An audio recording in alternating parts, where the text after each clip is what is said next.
আব্বা এই যে আমরা প্রতিদিন দাঁত মাজি তা আমাকে দাঁতের রং উঠে যায় না কেন? আচ্ছা আব্বা বাদ দাও, কানা মানুষ ঘুমোয় কখন? কেন রাত্রি? তা ওরা বোঝে কি রে এখন রাতটা? আব্বা আর একটা কথা, ধান গাছে কাঠ হয় না কেন? আচ্ছা তুই কদিন গম দিয়ে ভাত রান্না যায় না কেন? দেখ মনি, আজকে এমনিতে রোজা লেগে যাচ্ছে, তুই তো আবাল তাবাল প্রশ্ন আমারে করিস নে। আব্বা তুমি এর আগেও আমার থামাতে পারিসাও? না। তাহলে আজকেও পারবাম না, আমি আবাল তাবাল প্রশ্ন করবই। ভালো জ্বালায় পলাম তো। আচ্ছা কর। আব্বা তুমি বিয়ে করিলে কেন?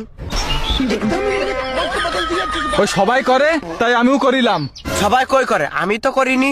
সুমিন্দির সাল, তোর বিয়ের বয়স হয়েছে? কেন আব্বা তুমি কয় বছর বয়সে বিয়ে করিলে? 14 বছর। আর আমার বয়স কত? 16।